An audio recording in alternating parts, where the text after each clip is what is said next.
మనవడా, ఈరోజు మనం శనిదేవుడి గురించి తెలుసుకుందామా? ఏంటమ్మమ్మా? కర్మ సిద్ధాంతం ప్రకారం మనిషి చేసే కర్మలకు ప్రతిఫలం అనుభవించి తీరాలి. మంచి కర్మలకు మంచి ప్రతిఫలం, చెడు కర్మలకు చెడు ప్రతిఫలం అందించే బాధ్యత శనీశ్వరుడిది. అందుకే ఆయనను కర్మఫలదాత అంటారు. ఒడిదుడుకులు ఎదురైనప్పుడే జీవితం విలువ గురించి తెలుస్తుంది. మనిషికి అప్పుడప్పుడు మొట్టికాయలు వేస్తూ లోపాలను సరిదిద్దేది శనిదేవుడు. ప్రాణాలతో ఉన్నప్పుడే వారి పాపాలకు తగిన ప్రాయశ్చిత్తాన్ని కలిగిస్తాడు. సూర్య భగవానుడు, ఛాయాదేవి సంతానమే శనిదేవుడు. నవగ్రహాల్లో కీలకమైన శని జాతక చక్రంలోని ఒక్కో రాశిలో దాదాపు 2.5 ఏళ్లు సంచరిస్తాడు. అంటే రాశి చక్రంలో ఒకసారి ప్రయాణానికి దాదాపు 30 ఏళ్లు పడుతుంది. నిదానంగా సంచరిస్తాడు కాబట్టి శనికి మందగమనుడు అనే పేరు ఏర్పడింది. అయితే రాశి చక్రంలో ఆయన ఉండే స్థానాన్ని బట్టి ఫలితాలు కూడా ఉంటాయి. జాతకరీత్యా శని ప్రభావం అధికంగా ఉన్నప్పుడు తమకు తక్కువ శ్రమ కలిగించాలని శనీశ్వరుని వేడుకుంటారు. అమ్మమ్మ, శని త్రయోదశి అంటే ఏంటి? త్రయోదశి తిథి వచ్చే శనివారం నాడు ఆయనకు పూజిస్తే మరింత త్వరగా ఉపశమనం కలిగిస్తాడని నమ్మకం. త్రయోదశి శనివారం కలిసి వచ్చిన రోజును శని త్రయోదశి అంటారు. ఇది ఎంతో పర్వదినం. శని ఆరాధన చేసే భక్తులకు ఇదొక మహోత్తరమైన అవకాశం. శనీశ్వరుడి జన్మతిథి త్రయోదశి. శనివారం శని భగవానునికి, అటు విష్ణుమూర్తికి ప్రీతికరమైన రోజు కాగా త్రయోదశి శివునికి ఇష్టమైన తిథి.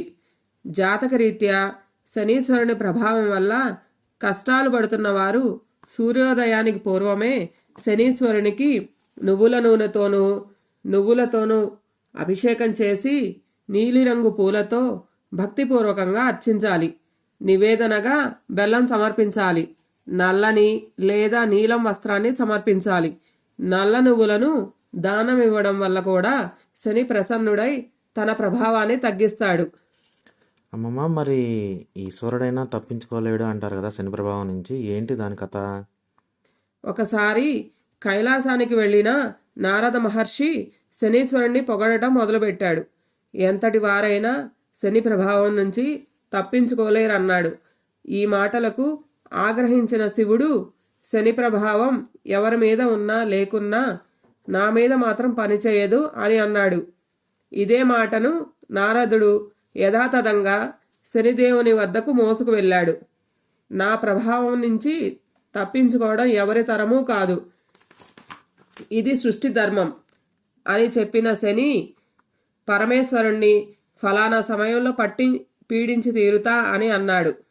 శని శపథం గురించి విన్న శివుడికి ఏం చేయాలో అర్థం కాక శని చెప్పిన సమయానికి అతని కంటపడకుండా ఉండేందుకు భూలోకంలో ఒక చెట్టు తొర్రలో దాక్కున్నాడు. మరునాడు కైలాసానికి వచ్చిన శనిదేవుణ్ణి చూచి శివుడు, నన్ను పట్టి పీడిస్తానన్న నీ శపథం ఏమైంది అంటూ పరిహసించాడు. దీనికి శని, ప్రభూ, ఈ ముల్లోకాలకు లయకారుడు అయిన నువ్వు ఆ చెట్టు తొర్రలో దాక్కున్నావే, అది నా ప్రభావం కాదా? దీన్ని శని పట్టడం అనరా అన్నాడు. శనిదేవుని శక్తిని గ్రహించిన పరమేశ్వరుడు, ఈ రోజు నుంచి శని త్రయోదశి నాడు ఎవరైతే నిన్ను పూజిస్తారో వారికి నీ అనుగ్రహంతో పాటు నా అభయం కూడా దక్కుతుంది. ఇక నుంచి నువ్వు శనీశ్వరుడు అన్న పేరుతో పేరుగాంచుతావు అని ఆశీర్వదించాడు. అమ్మమ్మ, మరి శని ప్రభావం నుంచి ఎలా తప్పించుకోవాలి? ఎవరిని పూజించాలి? శని ఆంజనేయ స్వామిని బాధించాలని ప్రయత్నం చేస్తాడు. కానీ ఆంజనేయుడు శనిని తన తోకకు కట్టి అనేక విధాలుగా బాధిస్తాడు. శరీరమంతా శిథిలమైపోయే స్థితికి శని ఏర్పడుతుంది.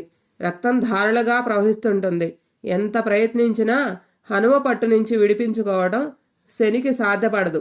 చివరికి శని హనుమంతుణ్ణి శరణు కోరాడు. తన అపరాధాన్ని మన్నించమని ప్రాధేయపడ్డాడు. తన భక్తులను బాధించడం మానుకుంటానని మాట ఇస్తేనే విడిచిపెడతానని మారుతి అంటాడు. సరేనంటూ అంగీకరిస్తాడు శని. అప్పటి నుంచి హనుమద్ భక్తులకు శని బాధ లేకుండా పోయింది. అర్థమైందా మనవడా? చాలా థ్యాంక్ యూ అమ్మమ్మ.